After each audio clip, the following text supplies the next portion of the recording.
Alright guys, we're going to do an updated walk around of what I've had done to my 2000 Honda CRV EX automatic with the all-wheel drive, or the real-time all-wheel drive system. And what I have on here is I have the HRG Ultimate 4-inch lift kit with quite a bit of, extras here. So I want to do a video because I have so many people asking, and I appreciate it so much. All the love, everything, all the views, all the shares. Thank you so much. So I want to do a video for you guys, an updated one. My old video when this kit, the prototype kit, was on my 99 over there, and it was the video is still going very viral, slowly over time, but I mean, it's getting a lot of views and a lot of likes and a lot of messages. So I want to do an updated one, and why I chose to move over this lift kit, if you watch some of my prior videos, it is because this one got hit on the side and was totaled out. Now my 99 is actually totaled too, which kind of sucks, but it was done back in 99, and the body work and everything, it was saved. It looks very good. You can barely tell. So I was the second order of my 99 as a 5-speed, and I kind of wanted to do more of a lowered route with that one. And I was like, well, this one's got some of the damage now. I put new doors on it, knocked out the dents the best I could.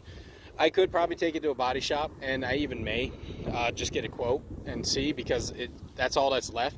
After everything I did, I straightened out the doors, everything, put new ones on, and you can't even tell. So yeah, that's why I ended up swapping all my stuff over to the automatic and the lifted one. And plus, my wife drives this one a lot. She loves the lifted look also, as much as the lowered, but she definitely enjoys driving the lifted. So this is parked on a little hill, and I just wanted to show a little bit of the flex. This is with sway bars, front and rear, and I did not detach the rear or anything. And you can see how well this 4-inch kit flexes out. Now, if I were to go trailing, I would detach the rear with the quick disconnects, and I would probably unbolt the front. But I keep them on there. I'm going to do a video explaining why. I like to drive a little bit faster, aggressive, and I even like to do it in this lifted. So that's kind of why I went back to putting them on. You could safely drive without them being lifted. If you'd want, especially with the wider stance, it helps. So to start, let's start with the front end. So that's a stock bumper. I just painted it with some duplicolor trim paint, and I slapped it back on there. I did some trimming on the side. I'll show.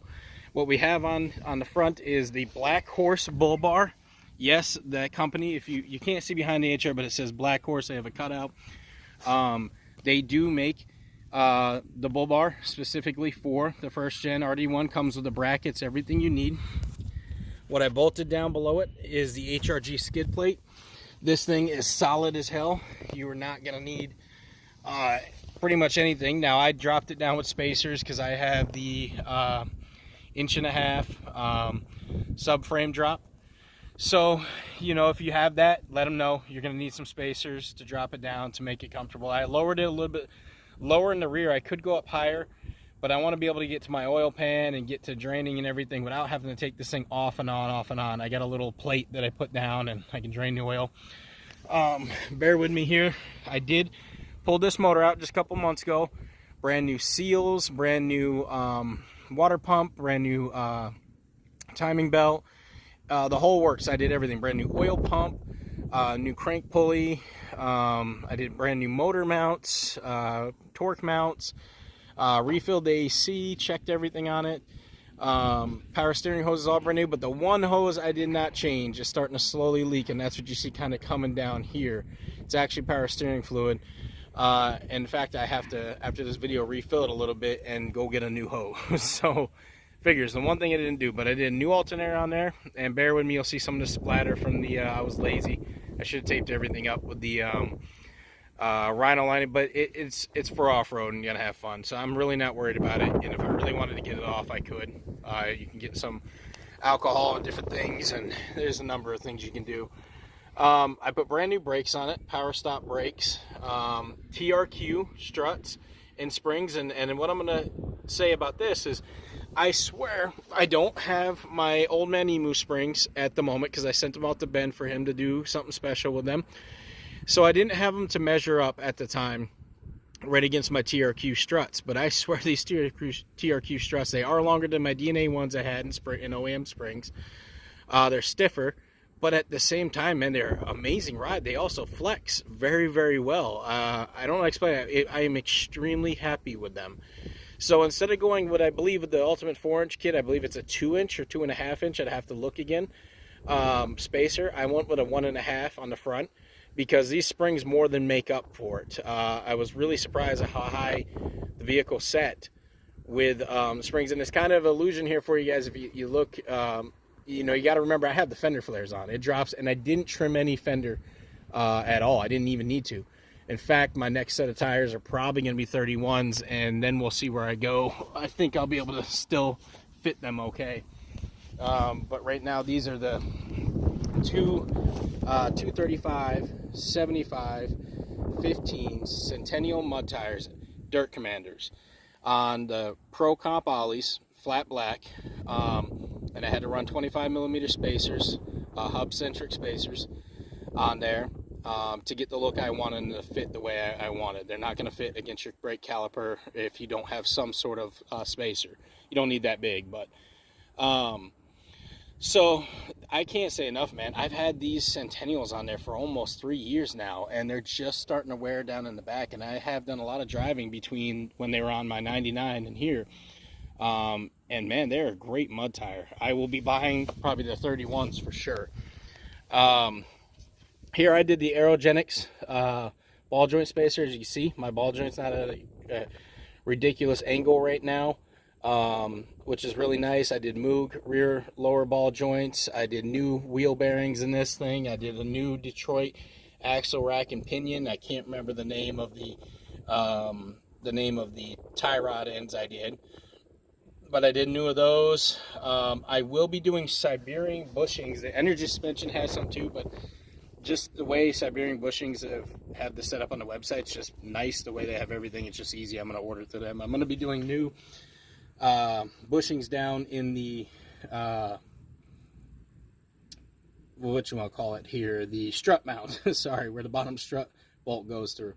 They make it, so I'm going to be doing all new bushings all the way to the front control arms for this. I haven't replaced it. Those are the, you know, one thing on the list that I haven't done. I did the True Heart upper control arms. I flipped them for the geometry to be, you know, set and fit a lot better for that angle of the ball joint. They do make a new set that's lifted, and I've heard good things about them for lifted vehicles, so you probably don't need to go this route anymore, which is awesome. There's another company too, I can't remember the name, that does it. We did Napa Axles. I found out Napa Axles were the closest to OEM length. I haven't had any more issues of any wobble, anything. They've been in there for, I want to say, all year now. You know, I would say all year, if not before. In fact, sorry, they were on there when it was lowered, lifted with the old man Emu springs, and then when I went to lowered with the max speeding rod coilovers till lifted to now, and they've done me good. I've had no issues with them. I did all brand new belts, AC, power steering, everything. Back to the front here because I kind of got sidetracked. These headlight guards and the tail lights you're going to see are made by a guy named Tyler that does, he goes by CRV Guards on Instagram, and I think he sells them on Etsy, and if you message him, he'll sell them to you. And they are amazing fit.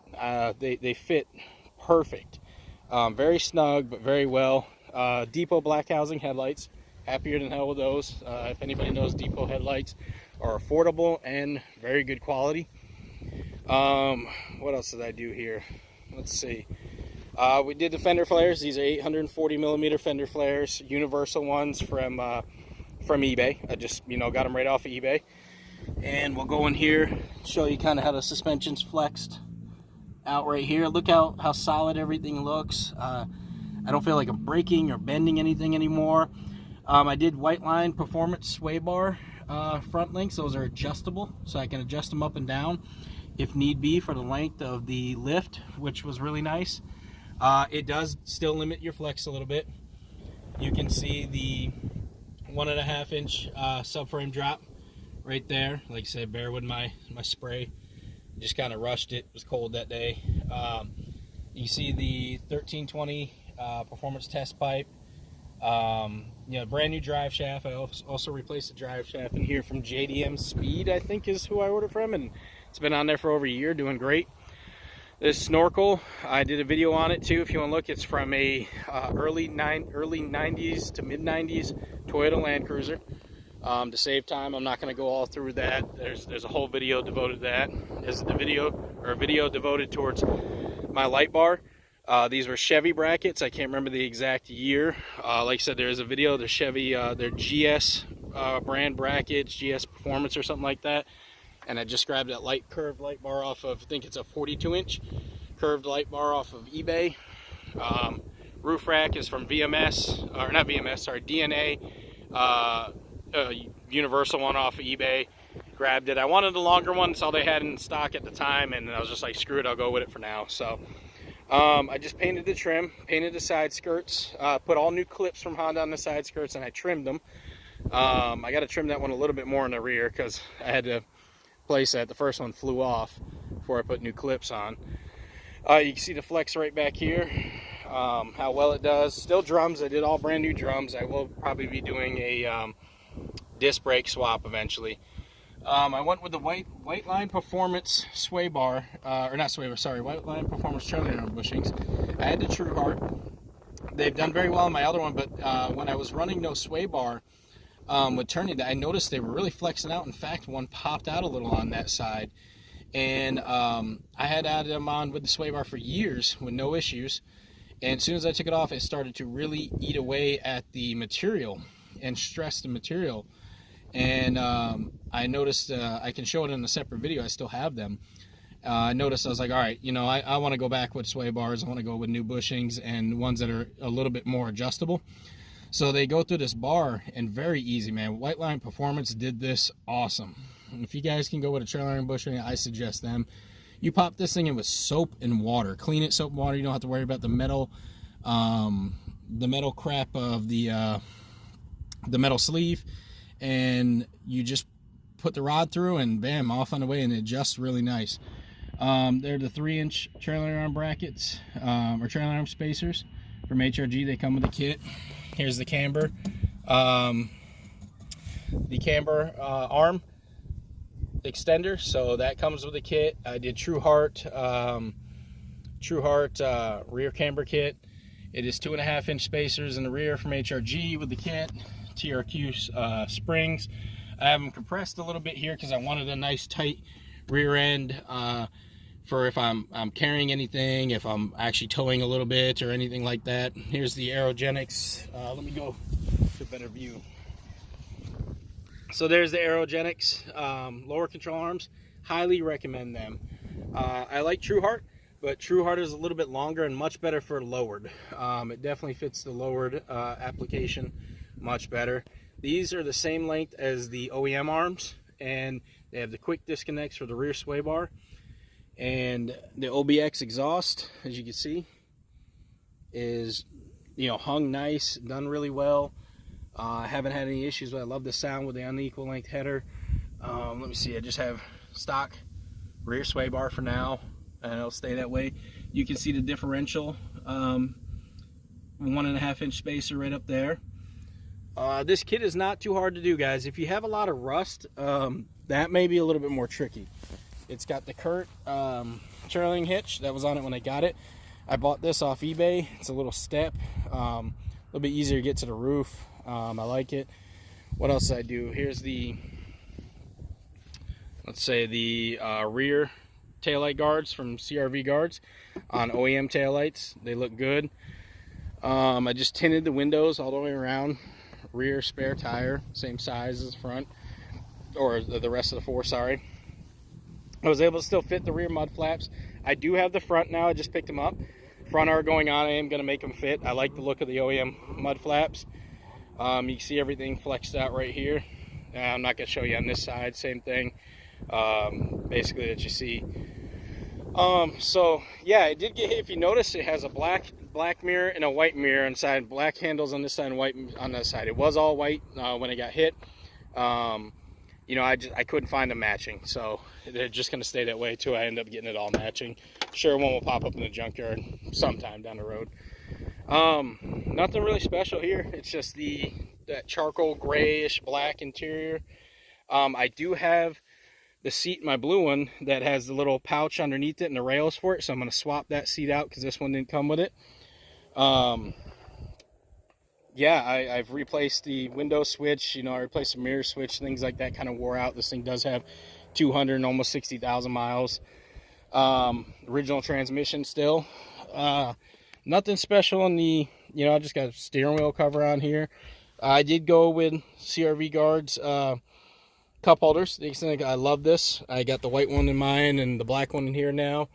Pioneer head unit with Bluetooth and DVD player, wired up the switch there. I do have OEM floor mats I got to throw in there, but these will probably still go over it. I did change everything with the all the lights for LED lights, so I did swap that out. That's one thing I did in the interior. They are going to do the airbag recall, and they're going to give me new seat belts. So if any of you guys know, Honda will replace your seat belts for free. If they're worn out, they'll do the reactors, and also my belts are starting to fray, so they're going to replace the belts themselves too. Yeah, other than that, I mean, I did new barn door strut and new struts for the rear windows. So I mean, this thing you could jump in and go across country and not have an issue. Now it's on a hill, so I didn't want to push a little bit, but still have the picnic table under here. Still have the little cooler area, and of course I got stuff in there, all my straps and everything like that. There's really nothing too special about the interior, guys, other than, you know, your common CRV having everything, which is nice, you know, not missing anything. We'll go over to, I also did new real-time four-wheel drive stickers from Greg Rawls. He does also the side over there on my CRV that you guys have asked. He does the rear or side graphics, and you guys can hit him up. I think it's like $100 for him for a pair, or around that. And for the real-time all-wheel drive sticker, I think it's only like $5. So I did a new one on there. So I did this valve cover with the wrinkle paint, but it did not turn out the way I wanted it, so I might hit it again, sand it down, hit it again. Let me try to get out of light, or so I'm not casting a shadow. So I did new cam seals in here. This is a motor from a RD2, actually, a front wheel drive. I don't know the actual mileage on it. When I took it apart, it looked good, but I'm assuming it has quite a bit of miles on it too. But it's still in great shape. I did the 1320 unequal like header. I love this header. It seemed to give the vehicle a little bit more torque. It did take some from top end, but it didn't really bother me. I would say with the snorkel, I gained a little bit more top end with the snorkel setup. For the highway, it just felt much better. So it kind of like evened itself out. This dynoed on a 100-degree hot day. It dynoed at 105 to the wheels and 95 foot-pounds of torque for an automatic. So that, to me, that wasn't too bad. I think on a cooler day, probably would have maybe did 115. So we'll see. Maybe I'll get it up there just for fun and see if I can get a deal of just dynoing it just for fun on a cool day. Not much here, guys, other than the snorkel setup. Like I said, I explained exactly what you need for that. I did the enclosed filter. This pipe is from a EK chassis Honda Civic. You know, you can just grab one off of eBay, Amazon, wherever you want to go. NGK plug wires, NGK iridium plugs, new cap and rotor. Did the G Plus blue silicone hose kit. This is every hose in the entire car that you would need for the coolant system. Highly recommend that. They are awesome. It's like $50, and I have the black one in mine, putting the red in my blue, and then I have this blue kit. So yeah, it's been great. You can see my power steering fluid's a little low, like I said. So yeah, new brakes, new everything. I mean, it really is a really solid vehicle. Did a Superstart Platinum battery from O'Reilly's. You can see my wiring there. One thing I want to say, shout out to Run Hard Industries. This guy makes kits. Now, your wire to your length to your starter is going to be a little bit longer, and you're going to make sure you tell him you have an automatic or manual, and he'll be able to set up. But check out Run Hard Industries. You'll find him on Instagram. I'll try to link his name on here. And he made the kit for my manual and for my automatic, and their new ground wires. I'm going to have him do it for the Preludes also, and just a great guy. Really decent price. I painted the cover in the wrinkle paint. I don't see myself doing too much more to this, guys. I wrapped the AC hose to keep kind of some of the heat off, which has helped. The AC seems to stay cooler during the summer. New thermostat, you know, new coolant, new fluids. I always do my oil change. I did new clips in the front cowl, and I did the I tried to do the no, basically I put a no trespassing sign in underneath there to kind of help the water from coming through. It stopped most of it, but there's still some areas I think I need to hit on the side of the seals here and stuff that are kind of cracking, and that's a common problem with RD1s, unfortunately, and the Civics of this year. I don't know 100% why, but yeah, guys, I mean, that's pretty much it. You know, it's a combination of HRG and True Heart parts for the suspension for the most part. A little bit of White Line Performance thrown in there, some aerogenics thrown in there, and yeah, I'm happy with everything. I love driving this thing. I really thoroughly enjoy it. So hopefully you guys like this. Please give me a thumbs up. It helps with YouTube sharing, and it helps with the impressions and helps let them know what's going on. Please give me a thumbs up. It's free. It doesn't cost you guys anything. Helps me out, helps me be able to do more content. I can get out there, do more off-roading, more things to come next year. There will be a lot of stuff going on with the winter. I'll be having some fun with that, so stay tuned for some good snow videos. We do get a lot of snow here. And remember to subscribe and share if you can. I appreciate it, guys. Thanks a lot. Oh, and I also did LEDs, just some cheaper LEDs in the front that have worked out great from eBay. I can't remember. They're actually a brand name, but I can't remember. So have a good one, guys. I appreciate all your time checking it out. Thank you.